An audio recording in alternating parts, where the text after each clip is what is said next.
அல்லது 22ஆம் தேதி செப்டம்பர் மாதம் 2019ஆம் ஆண்டு ஆராதனைக்கு வந்திருக்கிற உங்கள் அனைவரையும் அன்போடு இயேசுவின் நாமத்திலே வாழ்த்தி வரவேற்கிறோம். යහපත් 2019 සැප්තැම්බර් මාසයේ 22 වෙනි දින දේව මෙහෙට පැමිණ සිටින ඔබ සියලු දෙනාම යේසුස් වහන්සේගේ නාමයෙන් පිළිගන්නවා. 22nd of September 2019 I welcome you all to the house of God in the name of Jesus, and the brothers and sisters, men of God, women of God who are joining us live from all over the world. Welcome to today's message. உலகின் பல நாடுகளில் இருந்தும் நேரடியாக கலந்து கொள்கிற சகோதர சகோதரிகள், ஊழியக்காரர்கள் உங்களையும் இயேசுவின் நாமத்தில் அன்போடு வாழ்த்தி வரவேற்கிறோம். ලෝකේ බොහෝ රටවල ඉඳලා සජීවීවම අපත් සමග සම්බන්ධ වෙන සහෝදර සහෝදරයන්, ඒ වගේම දේව සේවකයන් ඔබ සියලු දෙනාම යේසුස් වහන්සේගේ නාමයෙන් අපි ආදරයෙන් සජීවී වැඩසටහන පිළිගන්නවා. 1 யோவான் படித்துக் கொண்டிருக்கிறோம். 1 யோவான் අපි ඉගෙන ගනිමින් සිටිනවා. இன்று 19ஆம் பாகம். අද 19 වෙනි කොටස. We are studying the book of 1 John, and today is part 19, and the verses we are going to meditate are 1 John chapter 2 verses 22 and 23. 1 யோவான் 2ஆம் அதிகாரத்தின் 22ஆம் 23ஆம் வசனங்களை இன்று தியானிக்க போகிறோம். අද දවසේදී අපි 1 யோவான் පොතේ දෙවෙනි පරිච්ඡේදයේ 22 සහ 23 වෙනි පදයන් ඇවිල්ලා ධානය කරන්න යනවා. இயேசுவை கிறிஸ்து அல்ல என்று மறுதலிக்கிறவனே அல்லாமல் வேறே யார் பொய்யன்? பிதாவையும் குமாரனையும் மறுதலிக்கிறவனே அந்தி கிறிஸ்து. යේසුස් වහන්සේ ක්‍රිස්තුස් වහන්සේ නොවේයි කියන තැනැත්තා මිස බොරුකාරයා වෙන කවුද? විරුද්ධ ක්‍රිස්තුස් වහන්සේ මෙය. එනම් පියාණන් වහන්සේ සහ පුත්‍රයාණන් වහන්සේ එපා කරන තැනැත්තාමය. Who is a liar but he that denieth that Jesus is the Christ? He is Antichrist that denieth the Father and the Son. குமாரனை மறுதலிக்கிறவன் பிதாவை உடையவன் அல்ல. குமாரனை அறிக்கையிடுகிறவன் பிதாவையும் உடையவனாயிருக்கிறான். යමෙක් පුත්‍රයාණන් වහන්සේ එපා කරන්නේද ඔහුට පියාණන් වහන්සේ නැත්තේය. යමෙක් පුත්‍රයාණන් වහන්සේව පිළිගන්නේද ඔහුට පියාණන් වහන්සේත් ඇත්තේය. Whosoever denieth the Son, the same hath not the Father, but he that acknowledgeth the Son hath the Father also. புதிய ஏற்பாட்டிலே இயேசுவை எப்படி அழைக்கின்றார்கள் என்பதனை நான் உங்களுக்கு ஞாபகப்படுத்த விரும்புகிறேன். යේසුස් වහන්සේව අලුත් ගිවිසුම තුල කෙසේද කැඳවන්නේ කියලා ඇවිල්ලා මම ඔබලාට නැවත වතාවක් මතක් කරන්න කැමති වෙනවා. கதவானினவை කෙසේද උන්වහන්සේව අමතන්නේ. I am going to remind you as to how Jesus is addressed in the New Testament. Okay? இதை வாசிக்க தேவையில்லை, ஏகப்பட்ட வசனங்கள் இருக்கின்றன. මේ කියවන්න අවශ්‍ය නැහැ, බොහෝ වචනයන් තිබෙනවා බයිබලේ. We don't need to read because there are umpteen verses in the Bible, in the New Testament, which address Jesus in this manner. கர்த்தராகிய இயேசு கிறிஸ்து. ස්වාමීන් වහන්සේ නැත්නම් ක්‍රිස්තුස් යේසුස් වහන්සේ. නැත්නම් නෙවෙයි දෙයියා. ක්‍රිස්තුස් වහන්සේ වෙන ක්‍රිස්තුස් යේසුස් ක්‍රිස්තුස්. கர்த்தராகிய இயேசு கிறிஸ்து, சுவாமிவு இயேசுஸ் கிறிஸ்துஸ், the Lord Jesus Christ. Okay, எல்லாரும் சொல்லுவோமா தமிழ்ல? සෑම දෙනාම කියමුද දෙමළෙන්?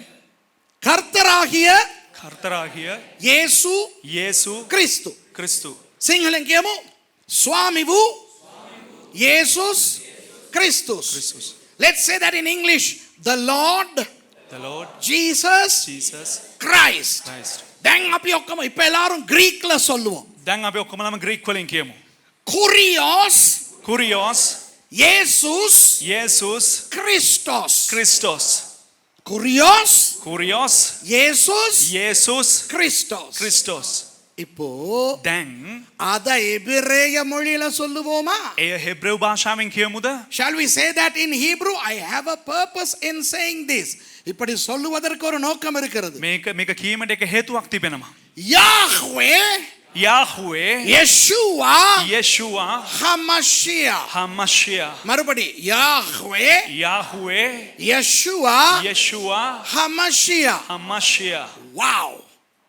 இதுல ரகசியம் என்ன தெரியுமா? මේකේ රහස කුමක්ද දන්නවද? கிரேக்க மொழியில் குரியோஸ் என்று மொழிபெயர்க்கப்பட்டிருப்பது ග්‍රීක භාෂාවෙන් කුරියොස් කියලා පරිවර්තනය කරලා තිබෙන්නේ பழைய ஏற்பாட்டிலே யாஹ்வே என்று சொல்லுகின்ற அதே சொல்தான். පරණ ගිවිසුමේ යාහුවේ කියන්නා වූ ඒ වචනයම තමයි. The Greek rendering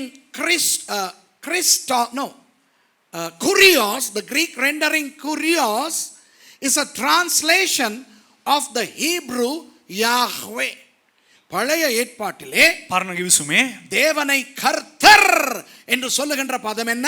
දෙවියන් වහන්සේ ස්වාමින් වහන්සේ කියලා කියන්නා වූ වචනේ කුමක්ද? யாஹ்வே. යාහුවේ. அதைத்தான் தமிழிலே யெகோவா என்று சொல்லுகிறார்கள். ඒ තමයි ඇවිල්ලා සිංහලෙන් සමහරක් විට යෙහෝවා නැත්නම් ජෙහෝවා කියලා කියන්නේ. The expression Lord in the Old Testament is Yahweh, which has been translated into English as Jehovah. Okay? இந்த யெகோவாவின் சாட்சிக்காரர்கள் பாவம் மொக்குத்தனமாய் நம்புகிறார்கள். අනේ පවුමේ යෙහෝවා සාක්ෂිකාරෝ ඉතා මෝඩ විදිහට ඇවිල්ලා විශ්වාස කරනවා. பழைய ஏற்பாட்டின் யாஹ்வே தான் யெகோவா, පරණ ගිවිසුමේ යාහුවේ තමයි යෙහෝවා. ஆனால் இயேசு அவர் அல்ல என்று. නමුත් යේසුස් වහන්සේ ඒ තැනන් වහන්සේ නොවේ The කියලා. Jehovah's Witnesses are erroneously assuming that the Old Testament Yahweh, Jehovah, is not Jesus. இப்போ அதை குறித்து நான் பேச விரும்பவில்லை. දැන් ඒ පිළිබඳව කතා කරන්න යන්නේ නැහැ. ஆனால் புதிய ஏற்பாட்டிலேயே கிரேக்க மொழியிலே குரியோஸ் என்று வருவது பழைய ஏற்பாட்டின் யாஹ்வே என்பதனை நீங்கள் மறந்து போகக்கூடாது. නමුත් ඔබ අමතක කරන්න ඕන නැති දෙයක් තමයි ඇවිල්ලා අලුත් ගිවිසුමේ ඇවිල්ලා කුරියෝස් කියලා කියන්නේ පරණ ගිවිසුමේ යාහුවේ කියනවා ඒ උන්වහන්සේ හඳුන්වන වචනයයි. It is not within the perimeters of the scope of today's message to discuss about Yahweh and Jehovah. So let me just leave it at that. But we have to constantly remember that the New Testament kurios, Jesus, is the Old Testament Yahweh or Jehovah. Okay? ஆனால் இன்று இவர் இந்த இடத்திலே නමුත් මේ ස්ථානයේ இந்த குறியோஸை பற்றி அவர் பேசவில்லை. මේ කුරියෝස් ගැන ඔහු කතා කරන්නේ නැහැ. அதை இவர் இப்போதைக்கு யோவான் கொஞ்சம் ஒதுக்கி வைக்கிறார். යොහාන් මේ වන විට කියලා ඒක පොඩ්ඩක් ඉවත්ව තබලා තිබෙනවා. But in these verses that we are meditating today, John is not discussing kurios, the Lord, but he is discussing the other two. Okay? மற்ற இரண்டையும் அவர் பேசுகிறார். නමුත් අනිත් කාරණා දෙක පිළිබඳව ඔහු කතා කරනවා. என்ன சொல்லுகிறார்? මොකක්ද ඒ පිළිබඳව மறுபடியும் කියන්නේ? அந்த வசனத்தை பார்ப்போம். නැවත වතාවක් අපි මේ වචනේ බලමු. இயேசுவை கிறிஸ்து அல்ல என்று மறுதலிக்கிறவனே அல்லாமல் வேற யார் பொய்யன்? යේසුස් වහන්සේ ක්‍රිස්තුස් වහන්සේ නොවේයි කියන තැනත්තා මිස බොරුකාරයා වෙන කවුද? Who is a liar but he that denieth that Jesus is the Christ? யார் பொய்யன்? කවුද බොරුකාරයා?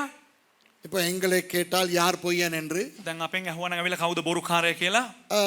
பொய்க்கு வியாபாரம் செய்கிறவன், බොරුවට ව්‍යාපාර කරන එකනා, வீட்டுக்குள்ள இருந்துகிட்டு நான் இல்லைன்னு சொல்றவன், ගෙදර ඇතුලේ ඉඳලා මම නෑ කියලා කියන එකනා, டெலிஃபோன்ல பேசும்போது அவன், දුරකථනයෙන් කතා කරනකොට මම කියලා ඒ කියන පුද්ගලයා விளங்குதா? இப்படி praise the Lord அப்படின்னு சிரிச்சுக்கிட்டு நாசமா போகணும் உள்ளுக்கு நினைக்கிறவன், මෙහෙම praise the Lord කියලා ඇතුලෙන් ඇවිල්ලා තොට හෙන ගහලා යන්න ඕන කියන එක. இவங்கள தான் பொய்யர்கள் என்று நினைக்கிறோம். මේ කට්ටිය තමයි අපි බොරුකාරයෝ කියලා හිතන්නේ. Now for us the liars are those who lie. Those who lie saying I'm not at home. Those who lie saying I'm not there, you know. And those who lie for business purposes and other purposes. நல்லது. හොඳයි. இவர்கள் எல்லாம் பொய்யர்கள் அல்ல, මොවුන් ඇවිල්ලා බොරුකාරයන් නොවේයි, பொய் சொல்லுகிறவர்கள். බොරු කියන අය. No, these are not liars, but these are those who lie. என்ன எல்லாம் ஒண்ணு தானே. කොහොම එකයිනේ. பொய்யன் இல்லையா, நான் பொய் சொல்றேன். බොරුකාරයෙක් නෙවෙයි හැබැයි බොරු කියන පුද්ගලයාලු. இப்போ பொய் சொல்லுகிறவனே சரியில்லை. බොරු කියන එක නාම හොඳ නැහැ. அப்போ அவனே பொய்யனா இருந்தா அது ஆக சரியில்லை. එසේනම් ඔහුම බොරුකාරයා වුණා ඒක ඕනවටත් වැඩිය හොඳ නැහැ. People who lie, I mean they are not good. You should not lie. But if they are liars, that's bad. பொய்யன் என்றால் யார் தெரியுமா? බොරුකාරයා කියලා කියන්නේ කවුද දන්නවද? பொய்க்கு பிதாவா இருக்கிற பிசாசுக்கு பிள்ளைகள். ඒ කියන්නේ බොරුවට පියා වූ යක්ෂයාගේ දරුවන්. So those who are liars are the children of the father of lies. Who is the father of lies? The devil. Okay? இப்போ கிறிஸ்தவர்கள் நாம் பிசாசுக்கு பிள்ளைகள் இல்லை, அப்படிதானே? දැන් කිතුණුවන් ඇවිල්ලා අපි ඇවිල්ලා යක්ෂයාට දරුවන් නොවේ. Christians, we are not the children of the devil, we are children of God. நாம் தேவனுடைய பிள்ளைகள். අපි දෙවියන් වහන්සේගේ දරුවන්. அப்ப தேவனுடைய பிள்ளைகள் பொய் சொல்லும் பொழுது දෙවියන් වහන්සේගේ දරුවන් බොරු කියනකොට அது අருவருப்பானது, එය පිළිකුල් සහගත වූ දෙයක්. அசிங்கமானது, එය ඊටා ජරා දෙයක්. பிசாசுக்கு சொந்தமானது. යක්ෂයාට අයිති වූ දෙයක්. ஆனால் நான் பொய்யை பற்றி உங்களுக்கு இதே சபையிலே பேசி இருக்கிறேன். නමුත් බොරුව පිළිබඳව ඇවිල්ලා මේ සභාවෙම දේවක ඇතිතුමා දේශනා කරලා So තිබෙනවා. when people lie, that's bad, that's evil, that's in coalition with the devil. And I have preached on the title of lies. ஆனால் இன்று என்ன சொல்லுகிறேன் என்றால், නමුත් අද මොනවද කියන්න යන කියලා කිව්වොත් பொய்யன் என்ற பட்டத்தை ஆண்டவர் யாருக்கு கொடுக்கிறார்? බොරුකාරයා කියන ඒ නාමයේ විරුද්ධ නාමයේ කාටද දෙවියන් වහන්සේ දෙන්නේ? அதாவது பொய்யன் என்ற பிறப்பு அத்தாட்சி பத்திரத்தையே கொடுக்கிறார். ඒ කියන්නේ බොරුකාරයා කියනා වූ සහතික පත්‍රයම සහතිකය. උපැන්න සහතිකයම අතට ලබා දෙනවා. So who does God call a liar? To certain people, God is issuing a birth certificate saying they are liars. Those who deny that Jesus is the Christ. இயேசு தான் கிறிஸ்து என்று மறுதலிப்பவர். යේසුස් වහන්සේ ක්‍රිස්තුස් වහන්සේ නොවේ කියලා කියන පුද්ගලයන් තමයි. இயேசுவை எல்லாருமே நம்புகிறார்கள், தெரியுமா? යේසුස් වහන්සේව සෑම දෙනාම විශ්වාස කරනවා. දන්නවද? வேற்று மதக்காரர்களும் நம்புகிறார்கள். අන්න ආගමිකයනුත් ඇවිල්ලා විශ්වාස කරනවා. சரித்திர ஆய்வாளர்கள் நம்புகிறார்கள். මේ ඉතිහාසඥයනුත් විශ්වාස කරනවා. You know, Jesus is believed by almost everybody. Even historians believe. Because Jesus truly came, he was a historical figure. இயேசு என்பவர் உண்மையிலேயே பிறந்தார், வளர்ந்தார், வாழ்ந்தார். அவர் ஒரு சரித்திர நபர். යේසුස් වහන්සේ ඇත්තටම ඇවිල්ලා ඉපදුනා, ජීවත් වුණා. එහෙම නමක් ඇවිල්ලා ඉතිහාසයේ තිබෙනවා ඇවිල්ලා ඒක ඉතිහාසගත වූ එක කතාවක්. இப்போ இயேசுவை நம்புகிறவர்களை பார்த்து நம்மில் சிலர் ஏமாந்து போகிறோம். ඒ කියන්නේ යේසුස් වහන්සේව විශ්වාස කරන අය බලලා අපෙන් සමහරක් ඇවිල්ලා සමහරක් වෙලාවට රැවටෙනවා. Some of us misconstrue and we take some people for granted because they believe in Jesus.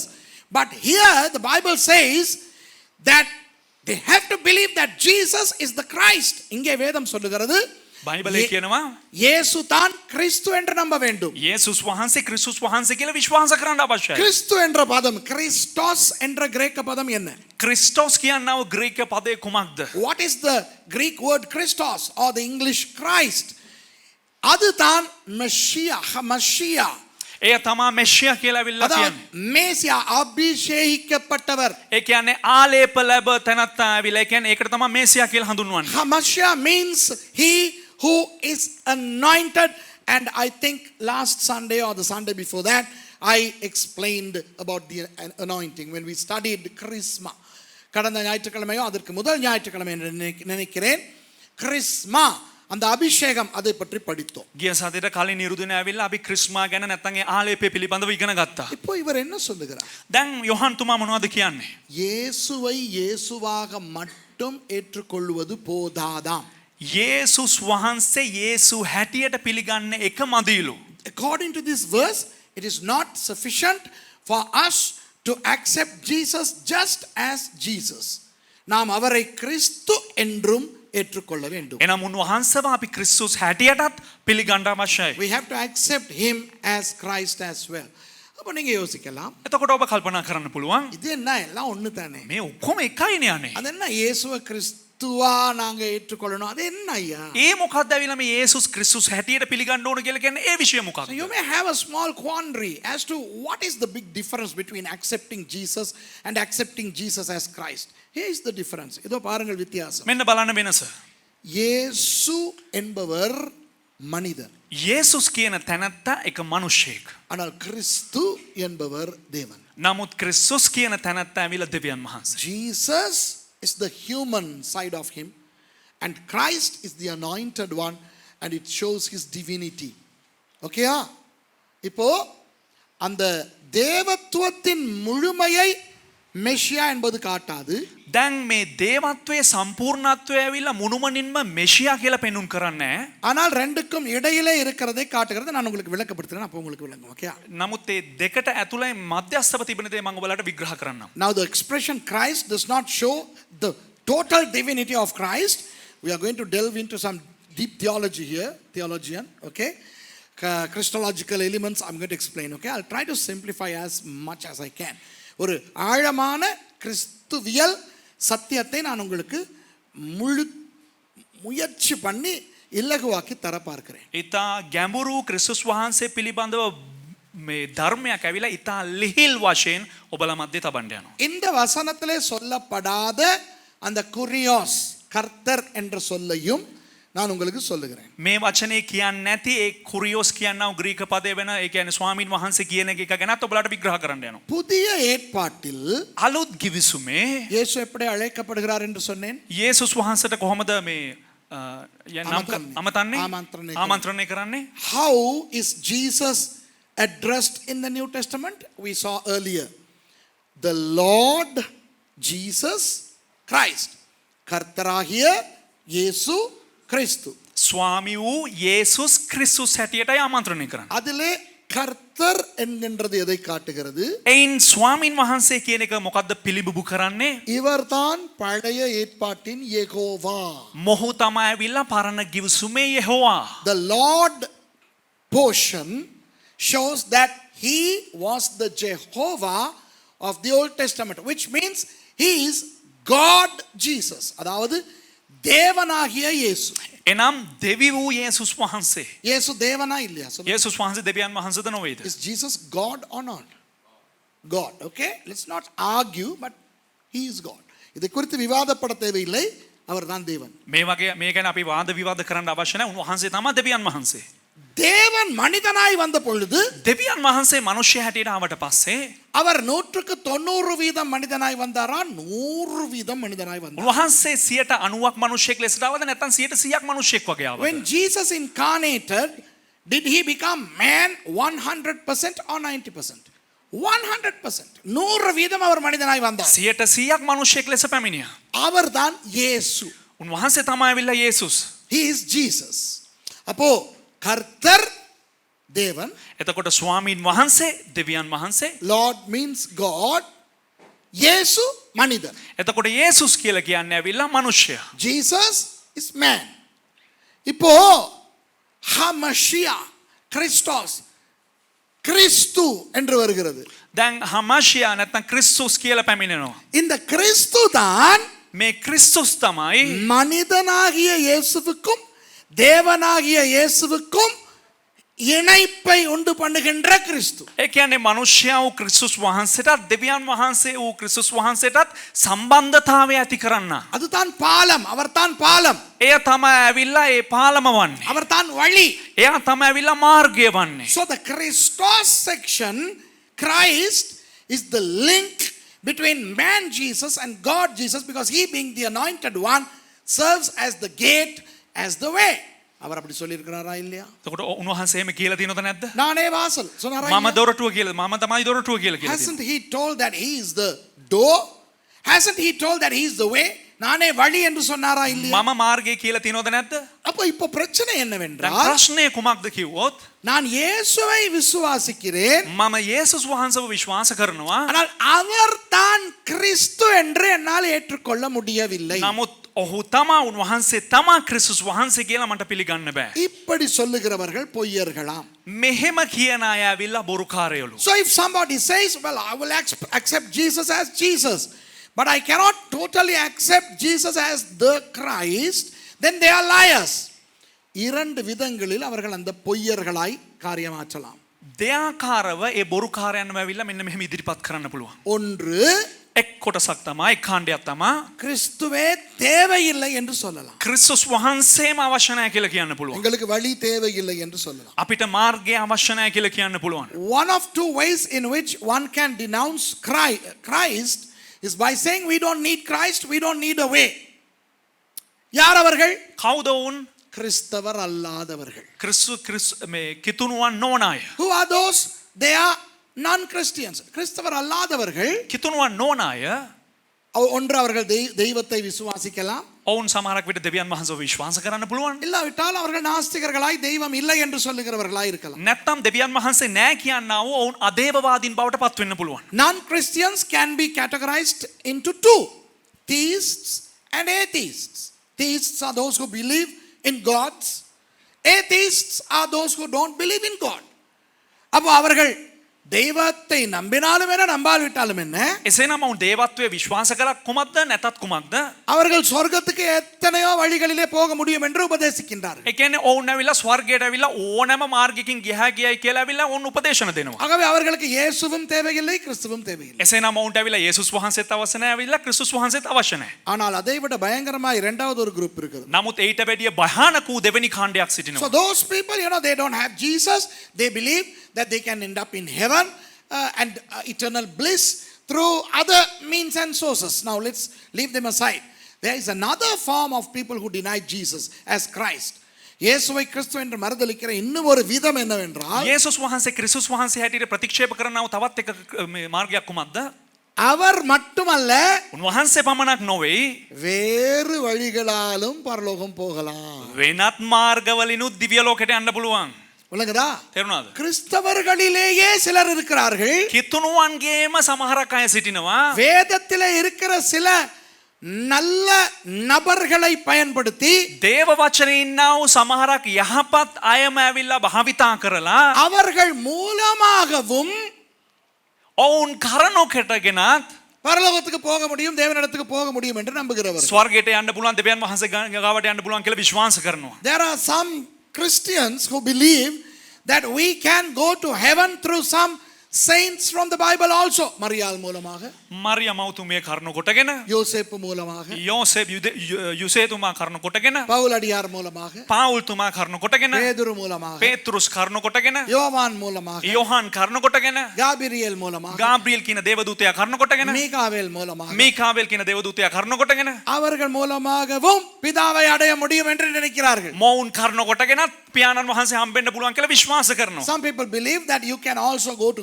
God through Mary, through Joseph, through Paul, through Peter, through John, and through other saints in the Bible. விளங்குதா உங்களுக்கு?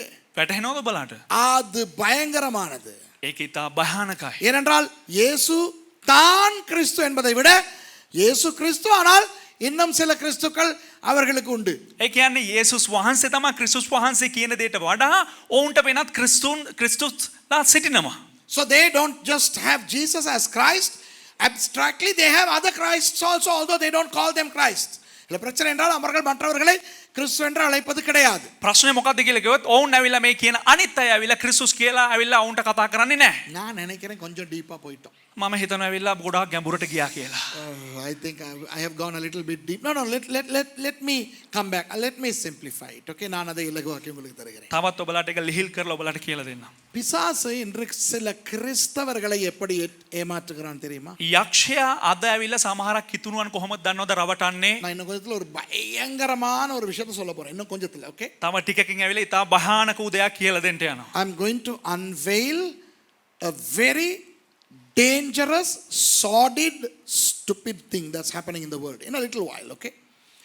இப்போ දැන් இயேசுவை கிறிஸ்தவர்கள் முழுக்க நம்புகிறார்கள். යේසුස් වහන්සේව ඇවිල්ලා කිතුණුවන් සම්පූර්ණයෙන්ම විශ්වාස කරනවා. ஆனால் சில கிறிஸ்தவர்கள் தங்களை அறியாமலேயே නමුත් සමහර කිතුණුවන් තමන්ව නොදැනුවත්වම இயேசுவை கிறிஸ்து என்று ஏற்றுக்கொள்ளாமல் இருக்கிறார்கள். යේසුස් වහන්සේ ක්‍රිස්තුස් වහන්සේ හැටියට පිළිගන්නේ නැතුව සිටිනවා. Some people, Christians obviously they accept Jesus, right? But some people have not accepted Jesus as the Christ. Unknown to them, obliviously, ignorantly, தங்களையே அறியாமல். ඒ කියන්නේ තමාටම නොදැනුවත්වම. சில பேருக்கு இயேசு கிறிஸ்து வெறும் பெயர் தான். ඒ කියන්නේ සමහරකට යේසුස් කියලා කියන්නේ නිකන් නමක් විතරයි. இயேசுஸ் கிறிஸ்துஸ். යේසුස් ක්‍රිස්තුස් කියලා කියන්නේ නිකන් නාමයක් அந்த විතරයි. கிறிஸ்து என்பது வெறும் பெயர் தான் சில பேருக்கு. සමහරකට ක්‍රිස්තුස් කියලා කියන්නේ නිකන් නමක් පමණයි. For some people Christ is just a name. இதோ நான் அந்த ஆபத்தான விஷயத்தை நான் சொல்ல போறேன். මෙන්න ඔය අන්තරායක දේ ඇවිල්ලා ඔබලාට කියලා දෙන්නම්. Here is a very dangerous thing that I'm going to tell, and this is very dangerous even to say on the public media, but this is the truth. இதை மீடியாவிலே சொல்வது ஆபத்தானது, ஆனாலும் நான் சொல்லுகிறேன். මේක මාධ්‍ය ඔස්සේ කියන එකත් ඇවිල්ලා ඉතා අන්තරාදායකයි. නමුත් ඒ දේ ඔබලාට කියලා දෙන්නම්. குரானிலே இயேசு உண்டு தெரியுமா? ඒ කියන්නේ කුරානයේ ඇවිල්ලා යේසු කියන නම තිබෙනවා. ஓகே, ஈசா நபி என்று குரானிலே சொல்லப்படுகிறது. ඊසා නබි කියලා ඇවිල්ලා කුරානයේ ප්‍රකාශ වෙනවා. The Quran, Al-Quran speaks about Jesus. Okay, he is called Isa Nabi. And the Muslims have a very high regard on Jesus. They respect him. முஸ்லிம்கள் இயேசுவை ரொம்ப மதிக்கின்றவர்கள். ඒ කියන්නේ මුස්ලිම් අය ඇවිල්ලා යේසුස් වහන්සේව ඉතා ගෞරවයට පත් කරන්නව චරිතයක් හැටියට බලන අය.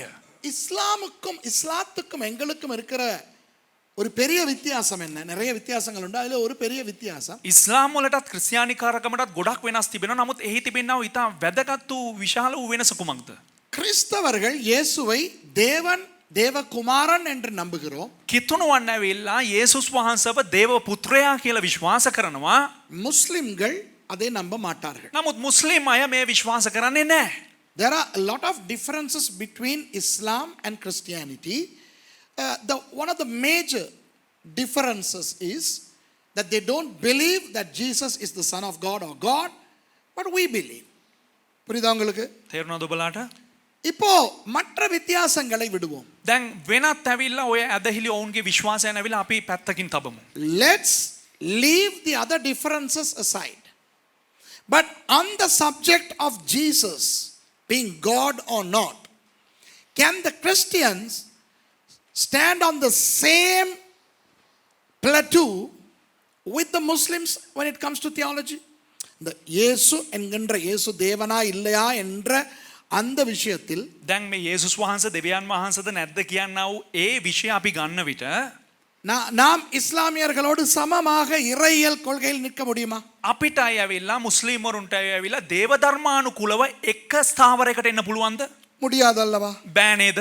ஆனால் அமெரிக்காவிலே නමුත් ඇමරිකාවේ சில பிரபலமான பிரசித்தமான ஊழியக்காரர்கள் සමහරක් ප්‍රබල ප්‍රසිද්ධ වූ දේවදාසයන් இஸ்லாத்தை அவர்கள் பற்றிக்கொண்டு ඉස්ලාම් කියන දේ ඔවුන් පිළිගෙන கிறிஸ்தவத்தோடு அதை இணைத்து කිත්තුණු ධර්මය සමග එය මිශ්‍ර කොට கிறிஸ்லாம் என்ற ஒன்றை உருவாக்கி இருக்கு. ක්‍රිස්ලාම් කියන දෙයක් ඇවිල්ලා ඔවුන් නිර්මාණය කොට තිබෙනවා. But some Christian preachers in America who are well known have amalgamated the Islamic theology with the Christian theology and have created a new religious order called Chrislam. எத்தனை பேர் இதை கேள்விப்பட்டிருக்கிறீங்க? කී දෙනෙක් මේක අහලා තිබෙනවද? My goodness. கேள்விப்படலையா? අහලා නැද්ද? How many of you all heard about Chrislam? Wow. நான் ஏன் உங்களுக்கு சொல்ல வருகிறேன் என்றால் දැන් මේ පිළිබඳව ඇයි කියන්නේ කිව්වොත් ඔබලන්ට இந்த கடைசி காலத்தில் මේ අවසාන කාලයේ இந்த கிறிஸ்தவர்கள் என்ன செய்கிறார்கள்? මේ කිතුණුවන් කුමක්ද කරන්නේ? இயேசுவை கிறிஸ்து அல்ல என்று சொல்லுகிறவர்களோடு இணைகிறார். යේසුස් වහන්සේ ක්‍රිස්තුස් වහන්සේ නොවේ කියනා වූ අය සමග සම්බන්ධ වෙනවා. இறையியல் ரீதியா இயங்க முடியுமா? දේව ධර්මානුකූලව අපිට එකඟ වෙන්න පුළුවන්ද? Now in these last days some Christians they stand with other theological standpoints on the same plateau. Can they do that?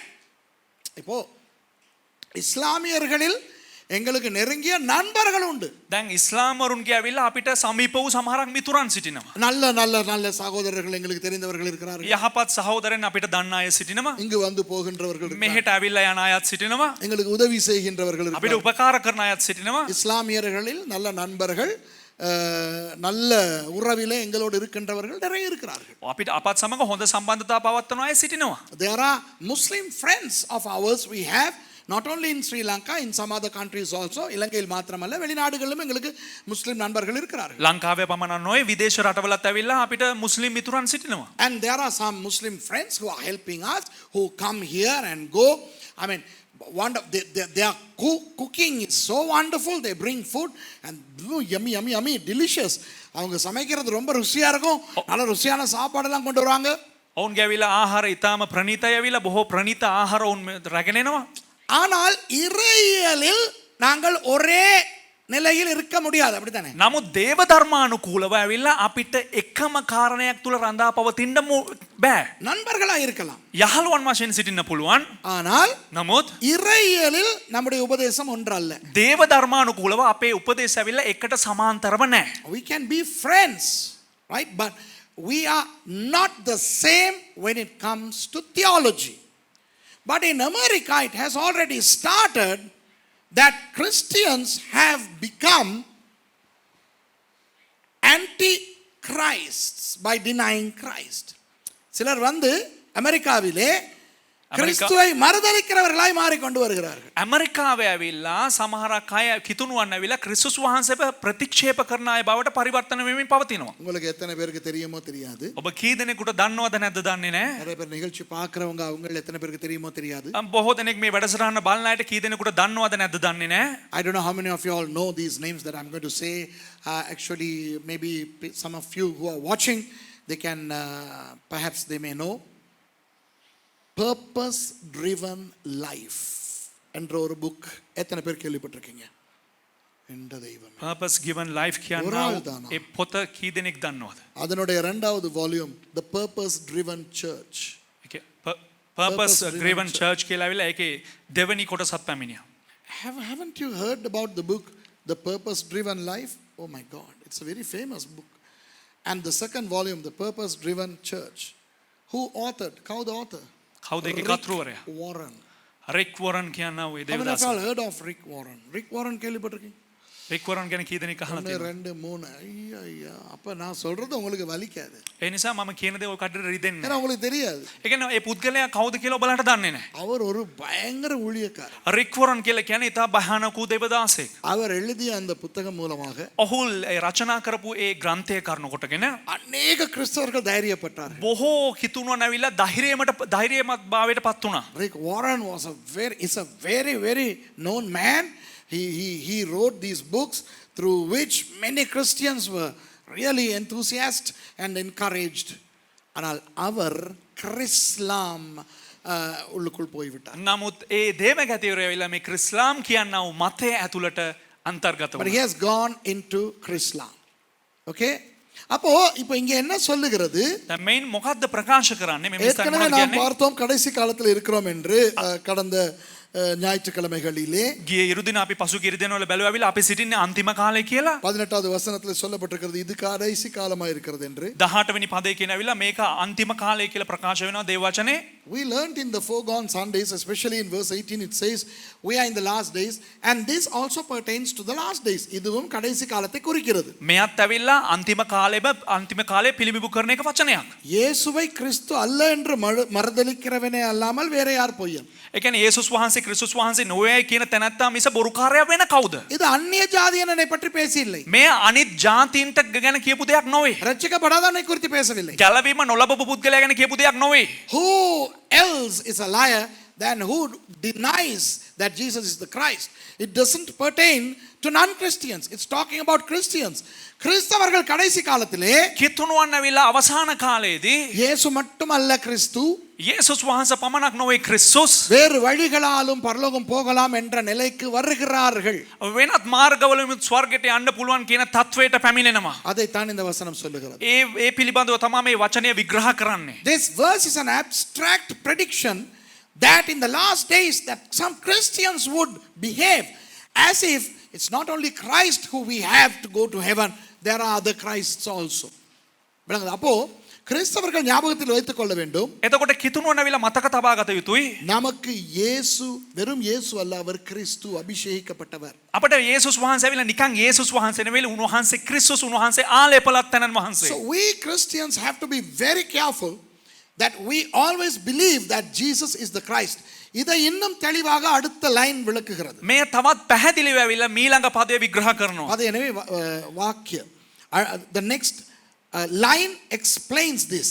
பிதாவையும் குமாரனையும் மறுதலிக்கிறவனே கிறிஸ்து, அந்த கிறிஸ்து. පියාණන් වහන්සේත් නැත්තේ යමෙක් පියාණන් වහන්සේ නෑ ඒකෙම තියෙනවා. පියාණන් වහන්සේ සහ පුත්‍රයාණන් වහන්සේ එපා කරන තැනැත්තාමය. He is antichrist that denied the Father and the Son. කයි කියලා තියෙනවා ග්‍රීක එක තියන් ඉන්නව නේද? ක්‍රිස්ටෝස් 22 ක්‍රිස්ටෝස් තොන් කයි. ஓகே, இந்த இடத்திலே මෙම ස්ථානයේ பிதாவையும் குமாரனையும் மறுதலிக்கிறவனே அந்த கிறிஸ்து என்று சொல்லப்பட்டிருக்கிறது. පියාණන් වහන්සේත් පුත්‍රයාත් ඇවිල්ලා ප්‍රතික්ෂේප කරන තැනැත්තා අන්ත ක්‍රිස්තුස් කියලා කියනවා. So here he further explicates who the Antichrist is. The Antichrist is the one who denies both the Father and the Son. விளங்குதா? පැහැදිලිද? இப்போ දැන් சில கிறிஸ்தவர்கள் இருக்கிறார்கள் සමහර කිතුණුවන් සිටිනවා இயேசு மட்டும் என்கின்றவர்கள். යේසුස් වහන්සේ පමණයි කියන අය. There are some Christians who are called the Jesus only Christians. How many of you all know about that? කී දෙනෙක් දන්නවද ඒ පිළිබඳව? உங்களில் எத்தனை பேருக்கு அவர்களை தெரியும்? කී දෙනෙකුට දන්නවද ඒ පිළිබඳව? இந்த இயேசு மட்டும் என்று சொல்லுகிறவர்கள் என்ன செய்கிறார்கள்? යේසුස් වහන්සේ පමණයි කියන අය මොනවද කරන්නේ? அவர்கள் சொல்லுகிறார்கள் ඔවුන්ගේ ප්‍රකාශය මෙන්න මෙහෙම තමයි. அப்போஸ்தலர் புத்தகத்திலே ක්‍රියාපොතේ இயேசுவின் நாமத்திலே தான் நாம் ஞானஸ்நானம் கொடுத்தார்கள். යේසුස් වහන්සේගේ නාමයෙන් තමයිලු ඇවිල්ලා බෞතිස්මය දුන්නේ. ஆகவே இந்த பிதா பரிசுத்த ஆவியானவர் என்றெல்லாம் ஒன்றும் கிடையாது. ඒ නිසා පියාණන් වහන්සේ ශුද්ධාත්මයන්න් වහන්සේ කියලා දෙයක් නැහැ. இயேசு மட்டுமே என்று. යේසුස් වහන්සේ පමණයි කියලා කියනවා. You know, these Jesus only people, they claim that in the New Testament, in the book of Acts, the disciples baptized people in the name of Jesus, and therefore there is no Father, there is no Holy Spirit, Jesus only. அப்போ இயேசு மட்டும் Jesus only என்ற அந்த நிறுவனம் என்ன செய்கிறது? එසේනම් මේ යේසුස් වහන්සේ පමණයි මේ ජීසස් ඔන්ලි කියනා වූ ඒ කට්ටිය කුමක්ද ප්‍රකාශ කරන්නේ? பிதாவை மறுதலிக்கிறார்கள். ඔවුන් ඇවිල්ලා පියාණන් වහන්සේව ප්‍රතික්ෂේප කරනවා. அப்போ அவர்கள் அந்தி கிறிஸ்துக்கள். ඒ කියන්නේ ඔවුන් ඇවිල්ලා අන්ත ක්‍රිස්තුස්. ஐயோ. So the Jesus only people, they deny the Father. So if you deny the Father, according to this verse, you are an antichrist. இப்போ ஜோக் என்ன தெரியுமா? මේක විහිළුව කුමක් දන්නවද? இவர்கள் இயேசு இயேசு இயேசு இயேசு என்று ரொம்ப அளவுக்கு அதிகமாக பேசிக் கொண்டிருக்கிறபடியினால் මොවුන් යේසුස් යේසුස් යේසුස් යේසුස් කියලා ඕනවට වඩා යේසුස් වහන්සේ ගැන කතා කරන නිසා அவர்களை யாரும் அந்தி கிறிஸ்து என்று நினைக்க மாட்டார்கள். ඔවුන් කවුරුත් ඇවිල්ලා අන්ත ක්‍රිස්තුස් කියලා හිතන්නේ නැහැ. ஏனென்றால் அந்தி கிறிஸ்து கிறிஸ்துவுக்கு எதிரானவனாய் அல்லவா இருக்க வேண்டும். ඒ කියන්නේ අන්ත ක්‍රිස්තුස් කියලා කියන්නේ ක්‍රිස්තුස් වහන්සේට විරුද්ධවන ඉන්න ඕන. ஆனால் இவர்கள் இயேசு இயேசு இயேசு என்றல்லவா துடித்துக் கொண்டிருக்கிறார்கள். නමුත් මොවුන් ඇවිල්ලා යේසුස් යේසුස් යේසුස් කියලා ඔවුන් දඟලගෙන සිටින්නේ. ஆகவே அவர்கள் அந்தி கிறிஸ்துக்களாய் ஆக முடியாது என்று நினைக்கிறார்கள். ඒ නිසා බොහෝ දෙනෙක් හිතනවා ඔවුන් අන්ත ක්‍රිස්තුස්ලා වෙන්න බෑ කියලා. Many people don't realize that the Jesus only people are antichrists because they talk too much about Jesus. But the secret according to this verse is, if you deny the Father, then you are an antichrist. நீ பிதாவை மறுதலித்தால் நீயும் அந்தி கிறிஸ்து என்று இந்த வசனம் காட்டுகிறது. නමුත් මේ වාක්‍ය සඳහන් කරනවා විලා පියාණන් වහන්සේව ඔබ ප්‍රතික්ෂේප කරා නම් ඇවිල්ලා ඔවුන් අන්ත ක්‍රිස්තුස් බවට පරිවර්තන වෙනවා කියලා. குமாரனை மறுதலித்தாலும் அந்தி கிறிஸ்து. පුත්‍රයාවත් ඇවිල්ලා ප්‍රතික්ෂේප කරා නම් ඇවිල්ලා ඔවුන් අන්ත ක්‍රිස්තුස් බවට පරිවර්තන If වෙනවා. you deny the Son, you are an antichrist. So the Jehovah's Witnesses are doing that. யெகோவாவின் சாட்சிக்காரர்கள் அதைத்தான் சொல்லுகிறார்கள். යெහෝවා සාක්ෂිකාරයොත් මේ දෙම තමයි කරන්නේ. அவர்கள் பிதா குமாரன் என்பதை நம்ப மாட்டார்கள். ඔවුන් ඇවිල්ලා පියාණන් වහන්සේ පුත්‍රයාණන් වහන්සේ කියන දේ විශ්වාස කරන්නේ නැහැ. They don't believe in the Father and the Son. You know, they believe in Jesus but not as Christ, not as God. அவர்கள் இயேசுவை ஒரு மனிதனாய் நம்புகிறார்கள். ඔවුන් යේසුස් වහන්සේක මිනිසෙක් හැටියට පමණයි පිළිගන්නේ. ஒரு ராஜாவாய் ஏற்றுக்கொள்கிறார்கள். රජ කෙනෙක් හැටියට පිළිගන්නවා. அப்போ அவர்கள் அந்த கிறிஸ்துக்களாவது ඔවුන් ඇවිල්ලා අන්ත ක්‍රිස්තුස් බවට පරිවර්තන වෙන්නේ இயேசுவை கிறிஸ்து என்று மறுதலிக்கிறபடி. යේසුස් වහන්සේ ක්‍රිස්තුස් හැටියට ඇවිල්ලා ඔවුන් ප්‍රතික්ෂේප කරන නිසා. ஆனா ஜீசஸ் only அந்த கிறிஸ்துவாவது Jesus only movement. නමුත් ජීසස් ඔන්ලි කියන මූවමන්ට් එක ඇවිල්ලා අන්ත ක්‍රිස්තුස් වෙන්නේ பிதாவை மறுதலிக்கிறபடினா. පියාණන් වහන්සේව ඇවිල්ලා ප්‍රතික්ෂේප කරන නිසා. So the Jesus only movement is also an antichrist movement because they deny the Father. அப்போ நாம் என்ன செய்ய வேண்டும்? එතකොට අපි කුමක්ද කළ යුත්තේ? பிதாவையும் குமாரனையும் மறுதலிக்காமல் இருக்க வேண்டும். පියාණන් වහන්සේත් ඒ වගේම පුත්‍රයාත් ඇවිල්ලා අපි ප්‍රතික්ෂේප කරන්න නැතුව සිටින්න So අවශ්‍යයි. we cannot debase the Father or the Son. 23வது வசனம் சொல்லுகிறது, 23 වෙනි පදයේ මෙන්න මෙහෙම කියනවා. குமாரனை மறுதலிக்கிறவன் பிதாவை உடையவன் அல்ல. පුත්‍රයාණන් වහන්සේව එපා කරන්නා පියාණන් වහන්සේ ඔහුට නැත්තේ කියලා කියනවා. He who denies the Son has not got the Father. So உங்களுக்கு பிதா வேண்டுமானால் ඔබට පියාණන් වහන්සේ අවශ්‍ය නම් நீங்கள் குமாரனை பெற்றுக்கொள்ள வேண்டும். ඔබ පුත්‍රයාව පිළිගත යුතුයි. If you want the Father, you have to accept the Son. குமாரனை அறிக்கையிடுகிறவன் பிதாவையும் உடையவனாயிருக்கிறான். පුත්‍රයාණන් වහන්සේව පිළිගන්නේද ඔහුට පියාණන් වහන්සේත් ඇත්තේ. And he who confesses the Son has the Father. சரி, இப்போ දැන් இந்த வசனத்தில் இருந்து வந்த குழப்பத்தை விடுவோம்.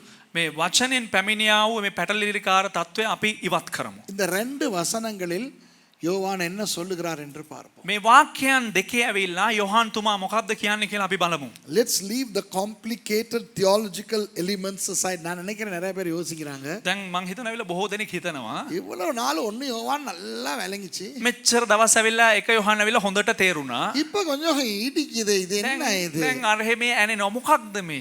I think many of you are thinking, the first John was interesting all these days, and today there is a huge theological discussion. What is this? Who cares? Jesus Christ, Jesus, Father, Son. இயேசுங்கறாரு, கிறிஸ்துங்கறாரு, இயேசுதான் கிறிஸ்துங்கறாரு, கிறிஸ்து இல்லனா இயேசு. என்ன இது? යේසුස් ගන්නවා, ක්‍රිස්තුස් තමයි යේසුස් ගන්නවා, යේසු නැත්නම් ක්‍රිස්තුස් නැහැ කියලා කියන මොනවද මේ? இப்போ இன்றைக்கு අද இந்த கடைசி காலத்திலே මේ අවසාන කාලේ திரித்துவத்துக்கு எதிரான உபதேசங்கள் வருகின்றன. ත්‍රිත්වයට විරුද්ධ වූ බොහෝ උපදෙස් ඇවිල්ලා මේ කාලේ පැමිණෙනවා. In these last days there are attacks on the doctrine of the Trinity. ஆகவே இந்த திரித்துவத்தை பற்றி நான் உங்களுக்கு சில விஷயங்களை சொல்லி முடிக்க போகிறேன். එසේනම් මේ ත්‍රිත්වය ගැන සමහරක් දේවල් ඔබලාට කියලා මම අවසන් කරන්න. I'm going to explain about Trinity and then with that I'm going to conclude, okay? இப்போ දැන් திரித்துவம் என்ற சொல் வேதத்திலே இல்லை. ත්‍රිත්වය කියනවා මේ වචනය ඇවිල්ලා බයිබලේ නැහැ. The word Trinity is not there in the Bible.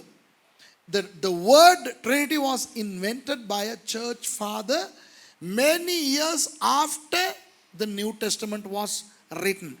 புதிய ஏற்பாடு எழுதப்பட்டு முடிந்து ඒ කියන්නේ අලුත් ගිවිසුම රචනා වෙලා බොහෝ කාලයකට පසුව ஒரு சபை தலைவர் එක සභාවේ හිටපු ආදිපියෙක් නැත්නම් නායකයෙක් அவர் தான் திரித்துவம் என்ற அந்த பதத்தை அறிமுகப்படுத்தினார். ඔහු තමා මේ ත්‍රිත්වය කියනා වචනය හඳුන්වා දුන්නේ. Augustine of Hippo என்கின்ற church father. ඔගස්ටිනොත් හිපෝ කියනවා ඇවිල්ලා සභාවේ හිටපු ඒ පියා.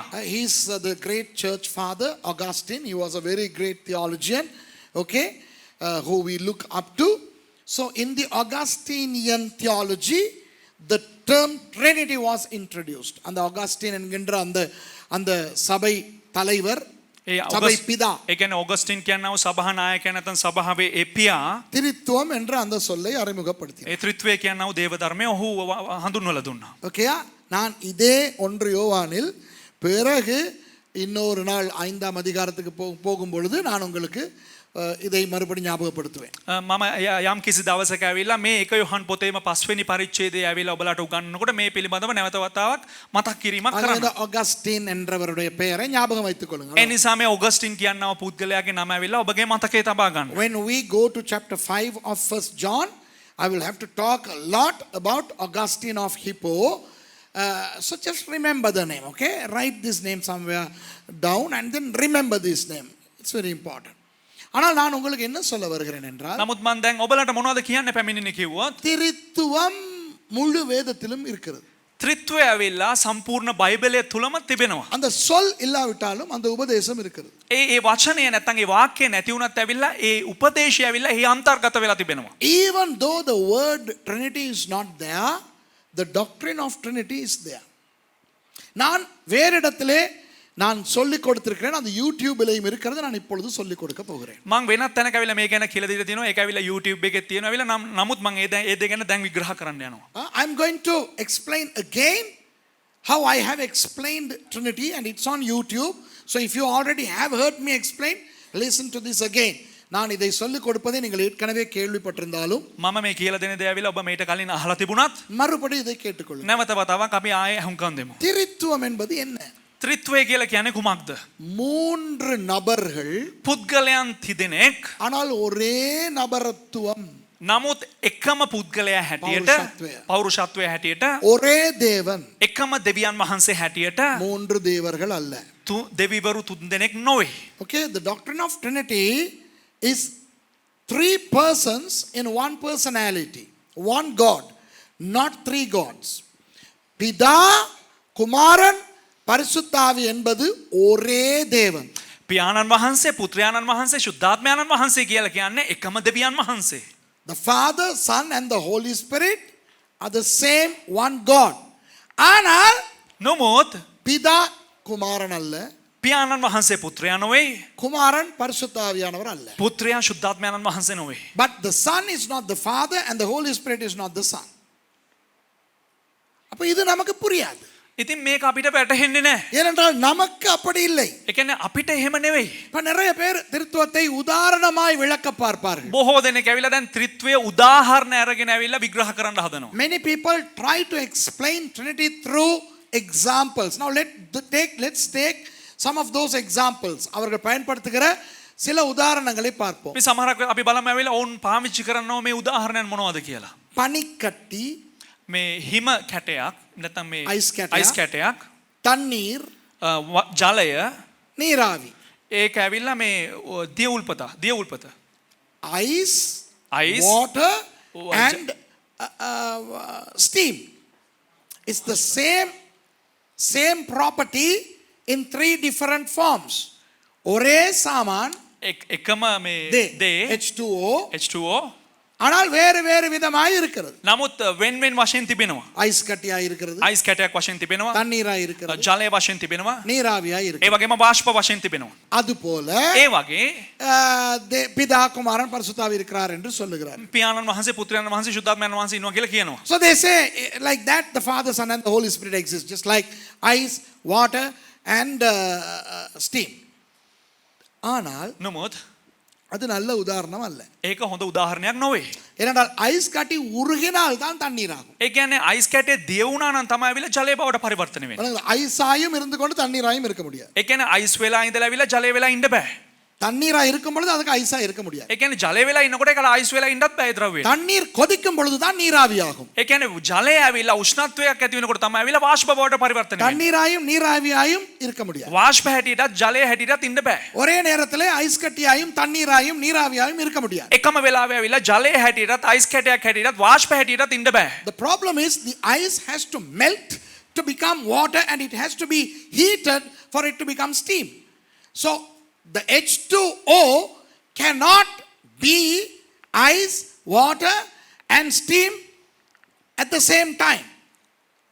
அது மாறின பிறகு தான் முடியும். ඒ කියන්නේ ඒක වෙනස් වුණාට පස්සේ තමයි පුළුවන්. ஆனால் பிதா குமாரன் பரிசுத்தாவியானவர் නමුත් පියාණන් වහන්සේ පුත්‍රයාණන් වහන්සේ ශුද්ධාත්මයන්න් වහන්සේ பிதாவாய் இருக்கும் பொழுதே குமாரனாயும் இருக்க முடியும். පියාණන් වහන්සේ වෙලා ඉන්නකොටත් ඇවිල්ලා පුත්‍රයා වෙලා ඉන්න පුළුවන්. குமாரனாய் இருக்கும் பொழுதே பரிசுத்தாவியானவராய் இருக்க முடியும். පුත්‍රයා වෙලා ඉන්නකොට ශුද්ධාත්මයන්න් වහන්සේ වෙලා ඉන්නත් පුළුවන්. ஆகவே அந்த உதாரணம் செல்லுபடியாகாது. ඒ නිසා ඒ උදාහරණය හරියන්නේ නැහැ. But the Father, Son and the Holy Spirit, the Son can be the Son when the Father is the Father. And the Father and the Son can be the Father and the Son when the Holy Spirit is in the form of the Holy Spirit.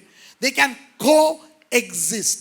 ஒரே நேரத்திலே அந்த மூன்று பேரும் இருக்க முடியும். එකම අවස්ථාවේ පුද්ගලයන් සිටින්න පුළුවන්. இன்னும் ஒரு உதாரணத்தை சொல்றேன். තමත් එක උදාහරණයක් කියන්නම්. மலர் වැස්ස මලර් කියනකොට අර වගේ ඥාතියෙක් කියන නෙවෙයි මේක මල. වැස්ස මලර් කියන්නේ මල කියලා දන්නේ නැද්ද? මලර් මලර් මගේ දෙයියනේ. මල් වගේ ගෑනිට කවදාවත් දෙමළෙන් ලව් කරලා නැද්ද? මලර් කියන්නේ පූ මල් මලර් මල් පුෂ්පයන් அதனுடைய நிறம் ඒ කියන්නේ එහි පාට පාට அதனுடைய நறுமணம். ඒකේ ඇවිල්ලා මේ සුගන්ධය. Some people say flower, the color of the flower and the odor, the fragrance of the flower. That too disqualifies to be a good example because the color of the flower is not the flower. The odor of the flower is not the color of the flower. Okay, there are three different things. அது வந்து தோல்வி அடையும் அந்த உதாரணம். ඒක පරාජය වෙනම උදාහරණය. ஏனென்றால் மலர் என்பது அந்த மலரின் நிறம் அல்ல. ඒ කියන්නේ පුෂ්පයක් කියලා කියන්නේ ඒ පුෂ්පය ඇවිල්ලා මේ සුගන්ධය නෙවෙයි. அந்த மலரின் வாசம் என்பது அதனுடைய நிறம் அல்ல. ඒ කියන්නේ ඒ පුෂ්පය ඇවිල්ලා මේ පාට කියලා කියන්නේ ඒක ඇවිල්ලා සුවඳ නෙවෙයි. அது வேற. ඒ කියන්නේ ඒක වෙන වශයෙන් තිබෙනවා. ஆனால் இயேசு என்ன சொல்லுகிறார்? නමුත් යේසුස් වහන්සේ මොනවද කියන්නේ? நானும் பிதாவும் ஒன்றாய் இருக்கிறோம். මමත් පියාණන් වහන්සේ ඇවිල්ලා එක්ව සිටිනවා එකතැනන් වහන්සේ. பூவின் வாசமும் பூவும் ஒன்றாய் இருக்க முடியாது. එතකොට මලේ සුවඳය ඇවිල්ලා මලේ පාට එකට තියෙන්න බෑනේ. Jesus says I and the Father are one. But the fragrance of the flower and the color of the flower cannot be the same. So that also is disqualified. அப்ப அதனால் நான் ஒரு உதாரணத்தை சொல்லுகிறேன். එම නිසා මම එක උදාහරණයක් කියන්නම්. இப்போ நீதி உள்ள தேவன் ධර්මිෂ්ඨ වූ දෙවියන් වහන්සේ மனிதன் நரகத்துக்கு போக வேண்டும் என்று தீர்மானிக்கிறார். මනුෂ්‍යයා නරකාදියට යන්න ඕන කියලා තීරණය කරනවා. The justice of God, the righteousness of God determines that man should end up in hell. ஆனால் தேவனுடைய கிருபை, නමුත් දෙවියන් වහන්සේගේ කරුණාව නැත්නම් අනුග්‍රහය நான் படைத்த மனிதன் எப்படி நரகத்துக்கு நான் அனுப்புவேன் என்று கவலைப்படுகிறார். මම මවපු මනුෂ්‍යවිල්ලා කොහොමද නරකාදයට යන්නේ කියලා විලා දුක් වෙනවා. But the grace of God is sad over the fact that the man who he created has to end up in hell.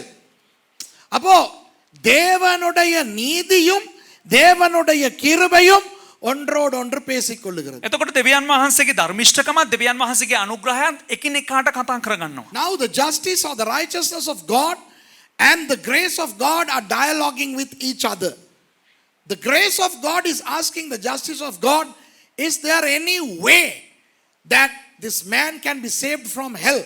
இப்போ தேவ கிருபை தேவ நீதியை பார்த்து கேட்கிறது. දෙවියන් වහන්සේගේ අනුග්‍රහය දෙවියන් වහන්සේගේ ධර්මිෂ්ඨකම බලලා මෙන්න මෙහෙම අහනවා.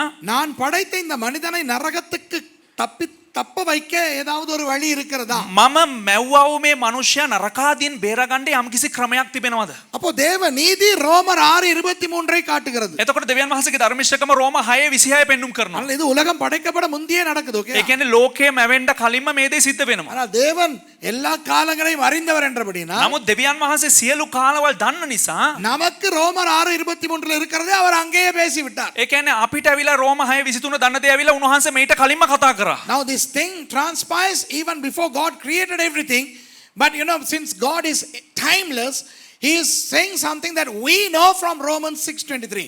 The wages of sin is death. பாவத்தின் சம்பளம் மரணம். පාපේ කුලිය නම් මරණය.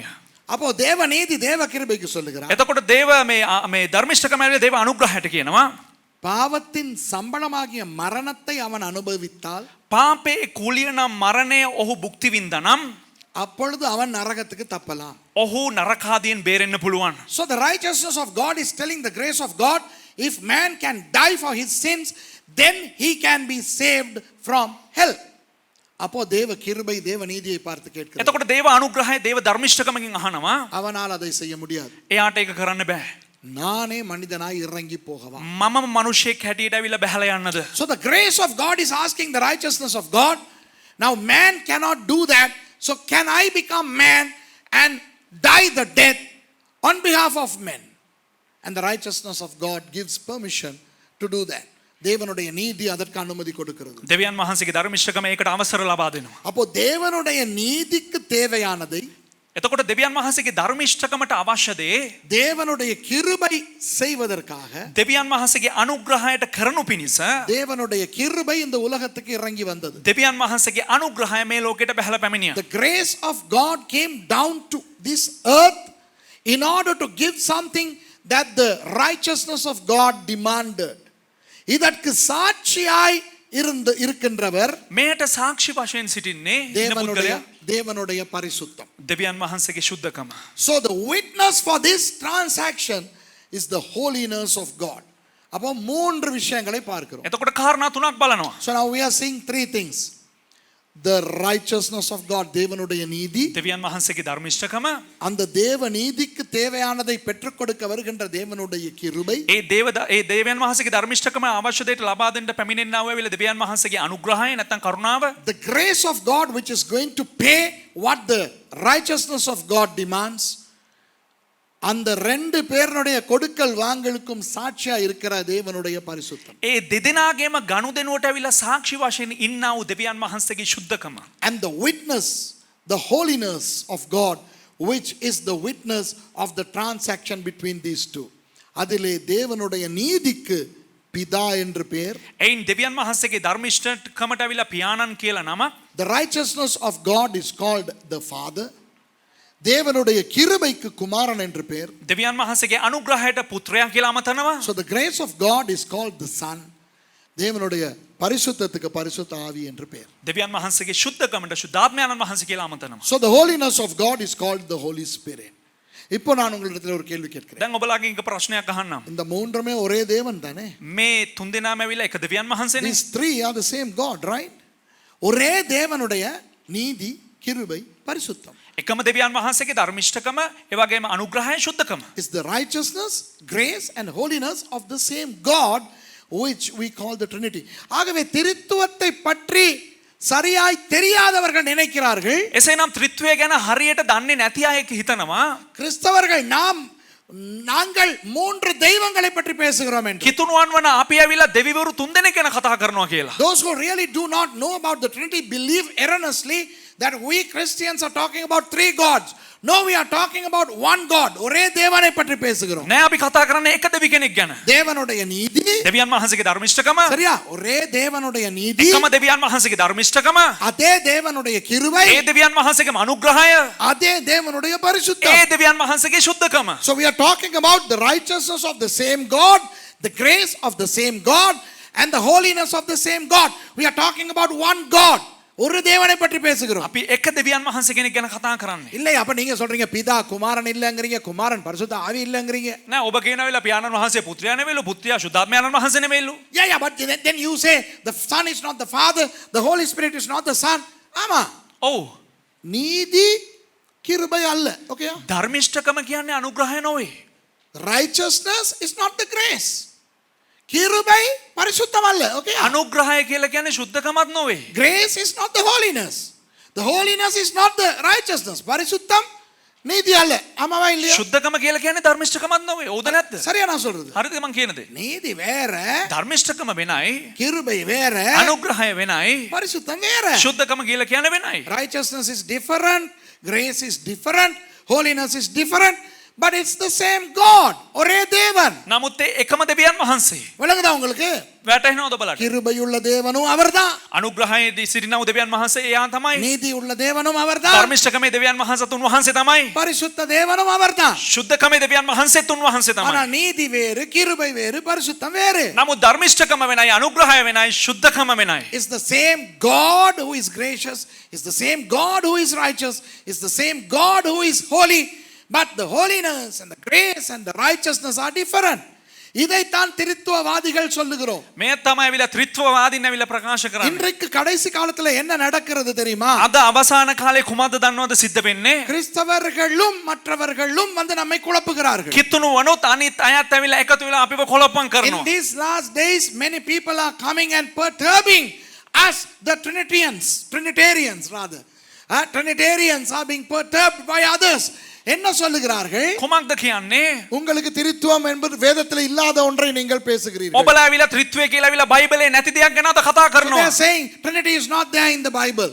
நீங்கள் யூடியூபுக்கு போனால் ඔබ YouTube එකට ගියා නම් திருத்துவத்துக்கு எதிரான பிரசங்கங்கள் ஏகமாய் இப்பொழுது வந்து ஏகப்பட்ட வந்து ත්‍රිත්වයට විරුද්ධව තිබෙනව බොහෝ මේ දේශන ඇවිල්ලා ඕන තරම් තිබෙනවා. There are so many messages on YouTube against the doctrine of Trinity.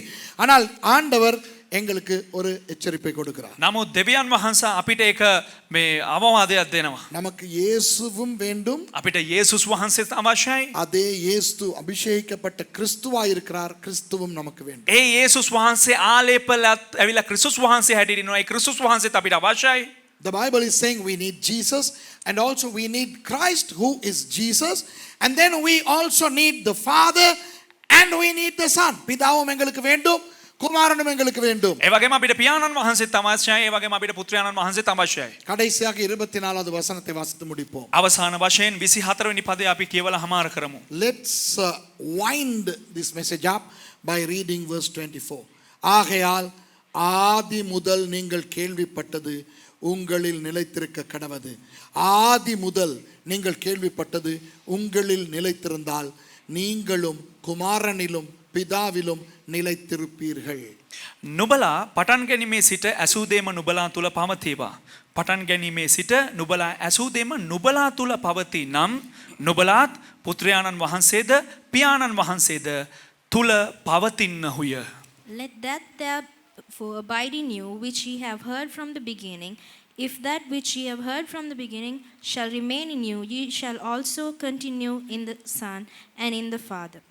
நான் உங்களுக்கு இந்த வசனத்தின் அடிப்படையிலே මෙම වචනය කරුණු කොටගෙන ඔබලාට මම ஒரு அன்பான எச்சரிக்கையை கொடுக்க விரும்புகிறேன். එක ප්‍රේමවන්ත වූ එක අවවාදයක් ඔබලාට දෙන්නම්. You know, in light of this verse, I want to leave a loving warning to you. நான் ஒரு எச்சரிப்பை உங்களுக்கு கொடுக்கிறேன். මම එක ඔබලාට එක අවවාදයක් දෙන්නම්. Okay? I'm giving you a warning. But this warning is not a harsh one. இது ஒரு பயங்கரம், ஏய் கவனம் அப்படி ஒரு ஒரு ஒரு எச்சரிப்பு அல்ல. ඒ කියන්නේ මේ අවවාදය ඇවිල්ලා ඉතා භයානක මෙහෙ බලන්න එහෙම ඒ වගේ ලොකු භයානක අවවාදයක් නෙවෙයි. ஒரு அன்பான எச்சரிப்பு. එක ප්‍රේමවන්ත වූ එක අවවාදයක්. A loving warning. Do not run behind new revelations and new teachings. புதிய வெளிப்பாடுகளுக்கு பின்னாலும் புதிய உபதேசங்களுக்கு பின்னாலும் ஓடவே வேண்டாம். අලුත් ඉගැන්වීම් පස්සෙත් අලුත් උපදේශන පස්සෙත් දුවන්න එපා. இன்றைக்கு சில ஊழியக்காரர்கள் பிரபலம் அடைகிறார்கள் எப்படி தெரியுமா? අද බොහෝ දේවදාසයන් ප්‍රබලත්වයට පැමිණෙනවා කෙසේද දන්නවද? கர்த்தர் எனக்கு கொடுத்திருக்கிற ஒரு புதிய வெளிப்பாட்டை உங்களுக்கு நான் வெளிப்படுத்த போகிறேன். ස්වාමින් වහන්සේ මට දීලා තිබෙනා වූ අලුත් එළිදරව්වක් මම ඔබලාට එළිදරව් කරන්න යනවා. Do you know how many people are duping innocent Christians by saying that I am going to divulge to you a new revelation that God has given me? இந்த புதிய வெளிப்பாடு இருக்கிறதே මේ අලුත් මේ එළිදරව් තිබෙනවනේ ஆபத்தானது, හරිම භයානකයි. பயங்கரமானது. හරිම භයංකරයි. புதிய உபதேசம் இருக்கிறதே අලුත් උපදේශ තිබෙනවනේ அது பயங்கரமானது. ඒවා ඉතා භයානකයි. You know, these new revelations, new teachings are dangerous. ஆபத்தானது. අනතුරුදායකයි. ஆனால் නමුත් உலகம் எப்படிப்பட்ட உலகம் தெரியுமா? නමුත් ලෝකයේ කෙබඳු ලෝකයක්ද දන්නවද? புதுசா கண்டா பழச விட்டுட்டு ஓடும். ඒ කියන්නේ අලුත් දෙයක් දැක්කනම් පරණ දේ ඇවිල්ලා දාලා දුවනවා. You know, the world runs behind the new, leaving behind the old. இப்ப எனக்கு நடந்த ஒண்ணு சொல்றேன். දැන් දේවදාසයාට සිද්ධ වුණු සිදුවීමක් කියන්න. நான் மனம் திரும்பிட்டேன். ඒ කියන්නේ දේවදාසයා පසුතැවෙනවලු ඒ පිළිබඳව. என்னைய பாவத்துல விழுத்துனது ඒ කියන්නේ මාව එම පාපයට දැම්මේ இந்த ஆள். මම. ஆமா, துஷார், பாஸ்டர் துஷார். මම ஓ, பாசாம டிரான்ஸ்லேட் பண்ணு. பாஸ்டர் துஷார். මම පාස Thushara. I am going to tell you how I fell into a temptation. Okay, but now I have repented. The guy who made me fall into temptation was this fellow, Pastor Tushar. அழகான ஒரு telephone நான் வச்சிருக்கேன். ලස්සන එක දුරකථනයක් මන් තියාගෙන ඉන්නවා. எனக்கு ஆண்டவர் இஸ்ரவேல்ல வச்சு பரிசா கொடுத்தாரு ஒரு நல்ல ஐபோன் எக்ஸ். දෙවියන් වහන්සේ මට ටැග් එකක් හැටියට ඊශ්‍රායලයේ ඉඳලා iPhone X එකක් මට දුන්නා. ஒரு நாள் එක දවසක් மாலை 6:30 மணிக்கு கிங் சோலமன் ஹோட்டல்ல கலிலேயா கடலை பார்த்துக்கிட்டு நான் ஆண்டவருக்கு சொன்னேன், උදෑසන 6ට විතර කිං සොලමන් හෝටලේ ඉඳලා ගලිලේ මුහුද දිහා බලාගෙන මම දෙවියන් වහන්සේට කිව්වා ஆண்டவரே ஆண்டவரே இந்த ஐபோன் எக்ஸ் எக்ஸ் எக்ஸ்னு ஒன்று வந்திருக்குதாமே, දෙවියන් වහන්සේ මේ iPhone XXX කියලා එකක් ඇවිල්ලා තියෙනවලුනේ. அது நல்லதாமே. ස්වාමීන් වහන්සේ ඒක හොඳයිලුනේ. நான் ஒரு ஐபோன் 6s தான் வச்சிருக்கிறேன். මම iPhone මේ 6X එකක් තමයි S එකක් තමයි තියාගෙන ඉන්නේ. அப்போ 7 8 9 10 ஆண்டவரே ஐபோன் எக்ஸ்னா 10 தெரியுமா நாதா? ස්වාමීන් වහන්සේ එතකොට මේ 7 8 9 ඇවිල්ලා දන්නවද ස්වාමීන් ඇවිල්ලා iPhone 10 ඇවිල්ලා X එකක්. ஆண்டவரே நான் ஜூலை மாதம் அமெரிக்காவுக்கு போகிறேன். ස්වාමීන් වහන්සේ මම ජූලි මාසේ ඇවිල්ලා ඇමරිකාවට යනවා. அமெரிக்காவில் இருக்கிற எவண்டையாவது ஒரு வெள்ளக்காரண்ட உள்ளத்தில் பேசி ඇමරිකාවේ කාගේ හැරි මේ සුද්දෙකුගේ ඇතුළට කතා කරලා எனக்கு ஒரு ஐபோன் எக்ஸ் ஒன்று தாங்க நாதா. මට iPhone X එකක් දෙන්න ස්වාමීනි. ஒரு 6:30 மணிக்கு ஜெபிச்சிட்டேன். එතකොට 6 මාට මෙහෙම යාඥා කරා. I was in Galilee. I was in my room. I was at the balcony overlooking the Sea of Galilee. At about 6:30, I was praying. I said, Lord, people are talking about a new iPhone called iPhone X. I have a 6S, and this X seems to be a very new one. Now, I'm in next July, I'm going to America. So speak to the hearts of some American to donate to me an iPhone X. நம்ம வந்து எப்படி நம்ம இந்த பிச்சைக்கார mentality என்னன்னா, අපේ මේ හිඟන ඇවිල්ලා මේ මනස කොහොමද කියලා කිව්වා. அப்படி ஒரு பரிசு வெள்ளக்காரன் தான் தர முடியும். එහෙම ඇවිල්ලා තෑග්ගක් ඇවිල්ලා සුද්දෙකුට තමයි දෙන්න පුළුවන්. விளங்குதா உங்களுக்கு? அப்ப நான் ஆண்டவருக்கே சொல்லி கொடுக்குறோம், ஆண்டவரே ஆண்டவரே. ඒ කියන්නේ මමම දෙවියන් වහන්සේට කියලා දෙනවා ස්වාමීනි ස්වාමීනි. அமெரிக்கா வெள்ளக்காரன் உள்ளத்துல பேசும் நாதா. ඇමරිකාවේ සුද්දට කතා කරන ඇතුළාන්තයට කතා කරන්න ස්වාමීනි. அப்படிதான் நம்மட லெவல் இல்லையா? එහෙම තමයි අපේ තත්ත්වනේ. பண்ணிட்டு நான் ஓகே அவ்வளவுதான். මම එහෙමම යාඥා කළා. එච්චරයි. So our Asian mentality is that God can provide only through white people. So I told God how he should give me through an American, okay? அடுத்த நாள் காலையில ඊළඟ දවසේ උදෑසන ஒரு இலங்கை பாஸ்டர் එක ලංකාවේ පාස්ටර් කෙනෙක් அவர் எனக்கு சொல்றாரு, ඔහු මට කියනවා ஆண்டவர் எனக்கு சொன்னார் இதை கொடுக்க சொல்லிட்டு புத்தா புதிய ஐஃபோன் X ஒன்று கொடுத்துட்டார். දෙවියන් වහන්සේ කිව්වා මට මේක දෙන්න කියලා. අලුත්ම අලුත් iPhone X එකක් මට දුන්නා. The next morning a Sri Lankan pastor gave me a brand new iPhone X saying that God impressed upon his heart to give me that. எவ்வளவு சந்தோஷமா இருந்திருக்கும் யோசிச்சு பாருங்க. කොච්චර සන්තෝෂයක්ද හිතලා බලන්න. ஆனா அதுல ஆண்டவர் எனக்கு செருப்பால் அடிச்ச மாதிரி இருந்துச்சு. නමුත් දෙවියන් වහන්සේ ඒකට මට සෙරප්පෙන් ගැහුවා වගේ තිබ්බා. I felt like God slapping me on my face with a shoe. என்னன்னா அட எனக்கடா சொல்லி கொடுக்குற யார் மூலமா கொடுக்குறதுன்னு. ඒ කියන්නේ දෙවියන් වහන්සේ කියන ඇවිල්ලා ඒ උඹ මටද කියලා දෙන ඇවිල්ලා කාතුලින්ද දෙන්නේ කියලා. கொடுக்குறதுன்னா දෙන්නේ මම அது என்ன அமெரிக்கா மூலமா கொடுக்க. ඒ මොකද ඇමරිකාවෙන් දෙන්න ඕන. இப்ப பாத்தியா சிலோன்காரனே கொடுக்க. දැන් බලුවද ලංකාවේ කාම දුන්නා. Sorry நாதா. ස්වාමීනි සමාවෙන්න. வலங்கடா. තේරුණාද? So, God sort of taught me that it doesn't have to be an American. It doesn't have to be a white guy. God can provide even through ravens, right? தேவன் எலியாவுக்கு காகத்தின் மூலமா போஷித்தார். දෙවියන් වහන්සේ එලියට ඇවිල්ලා කපුටා තුලින් පෝෂණය කරනවා. இந்த நிகழ்ச்சியை பார்த்துக்கிட்டு இருக்கிற அந்த பாஸ்டர் ப்ளீஸ் பாஸ்டர் வாහි தண்டප වා මම කපුටා කිව්වා කියලා. இந்த பிரசங்கத்தை பார்க்குற அந்த பாஸ்டர் வந்து நினைக்க வேண்டியது உங்களுக்கு காக்கா මම දන්නවා එයා මගේ ප්‍රෝග්‍රෑම් එක බලාගෙන බලන කෙනා කියලා. ඒ නිසා பாஸ்டர் காக்கனே வேணா. சில நேரம் அவர் வந்து என்னுடைய நிகழ்ச்சி பார்க்கறாரு. இப்போ நீங்க சொல்லுங்க அந்த ஐபோன் X எனக்கு கொடுத்தது யாரு? දැන් ඔබලා හිතන්න ඇවිල්ලා මේ iPhone X එක කවුද දුන්නේ මට? தேவன். දෙවියන් වහන්සේ. So now you tell me who gave me iPhone X? God. அது உடையவே இல்ல. ඒක කැඩුනේම නැහැ. சூப்பரா வேலை செய்யுது. හොඳට වැඩ කරනවා. ஒரு பிரச்சனை இல்ல. කිසිම ප්‍රශ්නයක් නැහැ. நல்லா எனக்கு அதுல ஒரு கம்ப்ளைண்ட் கிடையாது. ඒ ගැන කිසිම ඇවිල්ලා මට කම්ප්ලේන් එකක් නැහැ ඇවිල්ලා පැමිණිල්ලක් Now නැහැ. this phone is wonderful. It's working perfect. It's doing all the jobs that I want doing. Until this guy sent me a link about iPhone 11. நல்லாதான் எல்லாம் போய்கிட்டு இருந்துச்சு. හොඳට තමයි ඔක්කොම ගියේ. இந்த பூச்சி මේ සතා iPhone 11 பத்தி ஒரு லிங்க் ஒன்னு எனக்கு அனுப்பிச்சு. iPhone 11 ගැන එක லிங்க் එකක් යවවුවා. இப்ப விளங்குதா யார் ஏவாள்னு? அப்போ நான் அந்த லிங்க்ல போயிட்டு එතකොට දැන් ඒ லிங்க் එකේ මම ගිහිල්ලා அத பார்த்த உடனே ඒක බලපු ගම இந்த கனி புசிப்புக்கு நல்லதும் මේ ගෙඩිය කෑමට හොඳ බවත් பார்வைக்கு இன்பமும் බලනකොට ලස්සනට තිබෙන බවත් 3 கேமராக்கள் 12 பிக்சல் கொண்டதாயும் இருக்கிறது. ඒ කියන්නේ 12 පික්සල් තියෙන කැමරා තුනක් තියෙන බවත් நான் என்ன போட்டோகிராஃபரா? මම ෆොටෝග්‍රැෆර් කෙනෙක්. Am I a photographer? All I do is taking a selfie at an airport to put on the Facebook for my people to pray.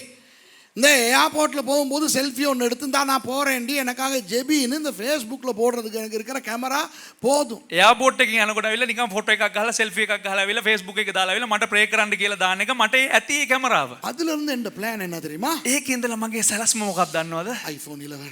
iPhone 11. iPhone 11. iPhone 11. வேணுமே ඕනනේ. வேணுமே ඕනනේ. I need an iPhone 11. iPhone இதுதான் நம்ம. මේක තමයි අපි. நேத்து நான் தீர்மானிச்சேன் ඊයේ මම තීරණය කරා. வேண்டாம் එපා ස්වාමිනේ. இது இருக்கட்டும். මේක තිබ්බද? முந்தா நாள் போகும்போது நான் ஜூடோட பேசிக்கிட்டு போனேன். පෙරේද යනකොට සහෝදර ජූඩ් එක කතා කරා. நமக்கு இருக்கிற பிரச்சனையே என்ன தெரியுமா? අපිට තියෙන ප්‍රශ්නේ මොකක්ද දන්නවද? ஏதாவது புதுசு வந்துட்டா பழசு வேணாம். මොකක් හරි අලුතෙන් ආපුවම පරණ දේ එපා කියලා ஒரு කියනවා. புது மாடல் வந்துட்டா இதை கொடுத்துட்டு புதுசு வாங்க. ඒ කියන්නේ අලුත් මොඩල් එකක් ආපු ගමන් මේක දීලා මේ පරණ එක දීලා ඇවිල්ලා අලුත් එක ගමු. இந்த காரை கொடுத்துட்டு புது கார் வாங்க. මේ කාර් එක දීලා ඇවිල්ලා අලුත් කාර් එකක් இந்த ගමු. பஸ்ஸை கொடுத்துட்டு புது பஸ் வாங்க. මේ බස් එක දීලා අලුත් බස් එකක් ගමු. இத இப்படியும் பண்றாங்க. இந்த பொண்டாட்டியை விட்டுட்டு புதுசு ஒன்று எடுத்து. මේක මෙහෙමත් කරනවලු. මේ ගෑණි දීලා ඇවිල්ලා අලුතෙන් ගෑණියක් ගමු කියලා. No, when people are dissatisfied with the old ones, okay, I'll dispose of the old vehicle, I'll get a new one. I'll dispose of the old phone and I'll get a new one. I'll dispose of the old wife and I'll get a new one. விளங்குதா? இப்போ சொல்லுகிறேன். දැන් කියන්නම්. ஆண்டவர் என்ன சொல்லுகிறார் தெரியுமா? දෙවියන් වහන්සේ මොනවා කියනවද දන්නවද? புதிய வெளிப்படுத்தல். මේ අලුත් ඇවිල්ලා එලිදරව්වා. the புதிய உபதேசம். අලුත් උපදේශන. இவைகளை குறித்து கவனமாயிரு. මේ පිළිබඳව ප්‍රවේශමෙන් සිටින Verse අවශ්‍යයි. 24 warns us that we have to be very careful about new teachings and new revelations. விளங்குதா? තේරුණාද? புதிய உபதேசங்கள் பின்னால ஓடாதீங்க. අලුත් උපදේශ පස්සේ දුවන්න එපා. Don't run behind new teachings. Don't run behind new revelations. புதிய வெளிப்பாடுகளை பின்னால ஓடாதீங்க. අලුත් වෙලිදරව පස්සේ දුවන්න එපා. நீங்கள் ஆதி முதல் கேள்விப்பட்டது உங்களில் நிலைத்திருக்க கடவது. නුඹලා පටන් ගැනීමේ සිට ඇසූ දේම නුඹලා තුල පවතිවා. Let what you have heard from the beginning remain in you. Be faithful to the first love you had to Jesus and to the word. நீங்கள் இயேசுவானவர் மேலும் அவருடைய வார்த்தை மேலும் கொண்ட அந்த ஆதி அன்பு உங்களில் நிலைத்திருக்கட்டும். ඒ කියන්නේ ඔබ යේසුස් වහන්සේ ගැනත් යේසුස් වහන්සේගේ ඉගැන්වීම ගැනත් තිබෙනා වූ ඒ ආදි ප්‍රේමය ඇවිල්ලා එසේම පවතිවා. இந்த வார்த்தையின் உபதேசத்தில் எவனும் புதிதாய் உபதேசிக்க முடியாது. ඒ කියන්නේ මේ වචනේ තිබෙනා වූ උපදේශය ඇවිල්ලා කිසිම කෙනෙකුට ඇවිල්ලා අලුතෙන් උපදේශනයකට ලක් කරන්න බෑ. Nobody can bring a new teaching from this book. This book contains all the teachings that we need. நமக்கு தேவையான அத்தனை உபதேசங்களும் அத்தனை வெளிப்பாடுகளும் இந்த வேதத்திலே உண்டு. අපිට අවශ්‍ය වන්නා සෑම උපදේශයක්ම සෑම එලිදරව්වක්ම ඇවිල්ලා මේ දේව වචනේ සඳහන් වෙලා තිබෙනවා. இந்த வேதத்தில் வெளிப்படுத்தப்படாத எந்த புதிய வெளிப்பாடும் உங்களுக்கு வேண்டாம். මේ දේව වචනේ ඇවිල්ලා එලිදරව් කරවුවේ නැති කිසිම එලිදරව්වක් අපිට එපා. Do not accept any new revelation that is not found in the Bible. Do not accept any new teaching that is not found in the Bible. வேதத்திலே இல்லாத எந்த ஒரு புதிய உபதேசத்தையும் ஏற்றுக்கொள்ள வேண்டாம். දේව වචනේ නැති කිසිම අලුත් ඉගැන්වීමක් ඇවිල්ලා පිළිගන්න එපා. வேதத்திலே இல்லாத எந்த ஒரு கட்டளையும் உங்களுக்கு வேண்டாம். බයිබලේ නැති කිසිම එක අණක් ඇවිල්ලා අපිට එපා. You don't need any new commandment other than what's there in the word of God. ஆகவே இதை கவனமாய் பற்றிக் கொள்ளுங்கள். ஒரு அன்பான எச்சரிக்கையாய் உங்களுக்கு சொல்லுகிறேன். ඒ නිසා ඇවිල්ලා ඉතා ආදරවන්තව ඇවිල්ලා අවදෙන් දෙන්නම් ඇවිල්ලා මේක ඔබලා ආදරෙන් ඇවිල්ලා ප්‍රවේශමෙන් බලඳ ගන්න. So my loving warning to you is that you should stick to the original teachings of the scripture. வேதத்தின் உண்மையான ஆரம்ப உபதேசத்தில் நிலைத்திருங்கள். දේව වචනේ ඇවිල්ලා ඉතා ආරම්භයෙන් තිබ්බා ඔය පළවෙනි උපදේශ තුල රැඳී පවතින. பரலோகத்தை பத்தி தெரிஞ்சுக்கிறணுமா? ස්වර්ගය ගැන දැනගන්න අවශ්‍යද? எந்த அளவுக்கு பைபிள் சொல்லுதோ அவ்வளவு மாத்திரம் தெரிஞ்சுக்கிறங்க. කෙතරම් දුරට ඇවිල්ලා බයිබලය ගැන ප්‍රකාශ කරනවද එතරම් දුරට පමණක් දැනගන්න. அதை விட கூடுதலா தெரிஞ்சுக்க முயற்சி பண்ணவே வேண்டாம். ඊට වඩා දැනගන්න ඇවිල්ලා ඔබ උත්සාහ ගන්නම එපා. Do you want to know about what's there in heaven? Just stick to what the Bible explains. Don't try to understand anything other than what the Bible says. பாதாளத்தை பத்தி நரகத்தை பத்தி தெரிஞ்சுக்கிறணுமா? පාතාලය ගැන නරකාදිය ගැන දැනගන්න අවශ්‍යද? தயவு செய்து வேதம் சொல்லுகிறத மாத்திரம் நம்புங்க. அதை விட நம்ப வேண்டாம். කරුණා කරලා ඇවිල්ලා බයිබලයේ කියන දේ පමණක් විශ්වාස කරන්න වෙන කිසිම දෙයක් විශ්වාස කරන්න යන්න එපා. Okay, do you want to know about the hell? Do you want to know about the Hades? Just stick to what the Bible talks about. Okay?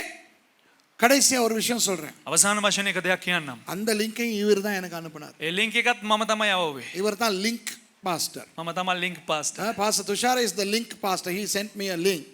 ஒரு உபதேசி சொல்லுகிறார். එක මේ උපදේශ දෙන්නේ කියන දේශකයෙක් කියනවා அந்தி கிறிஸ்து வந்து பாப்பாண்டவர்னு ஆவியானவர் அவருக்கு வெளியே படுத்திட்டார். අන්ත ක්‍රිස්තුස් ඇවිල්ලා මේ පාප් වහන්සේ කියලා දෙවියන් වහන්සේ යාට ඇවිල්ලා එල්ලී දරව් කරාරු. He claims that the Holy Spirit confirmed to him, told him that the Antichrist is the Pope. Bible சொல்லுதா? බයිබලේ කියනවාද? Does the Bible say that? So if the Bible doesn't say that, the Holy Spirit will never tell anybody. Okay? வேதம் சொல்லாவிட்டால் பரிசுத்த ஆவியானவர் ஒரு நாளும் சொல்ல மாட்டார். බයිබලේ කියන්නේ නැත්නම් ඇවිල්ලා සුද්ධාත්මයන්න් වහන්සේ කවදාකවත් කියන්නේ නැහැ. விளங்குதா உங்களுக்கு? තේරුණාද ඔබලාට? கடைசி காலத்துல உபதேசகர்கள் வந்து என்ன மாதிரி உங்களை ஏமாற்றுகிறார்கள் தெரியுமா? අවසාන කාලේ උපදේශ පැමිණ කෙසේද ඔබ රවට්ටනව දන්නවද? Do you know how these new cultic teachers are coming and deceiving people like you? New revelation, new secret, new teachings, புதிய வெளிப்பாடு, අලුත් ඇවිල්ලා එලිදරව්වන්, புதிய ரகசியம், අලුත් රහස්, புதிய உபதேசம் අලුත් උපදේශ வேண்டாம். එපා. ஆதி முதல் கேட்ட நம்முடைய வேதத்துக்கு மாத்திரம் நாம் உண்மையாயிருப்போம். ආරම්භයේ සිට අපි ඇසුවා වූ අපේ බයිබලයට අපි අවංකව සිටිමු. Let's stick to the original teachings that we have received from the beginning. Shall we rise up to our feet? අපි සියලු දෙනාම නැගී සිටිමු.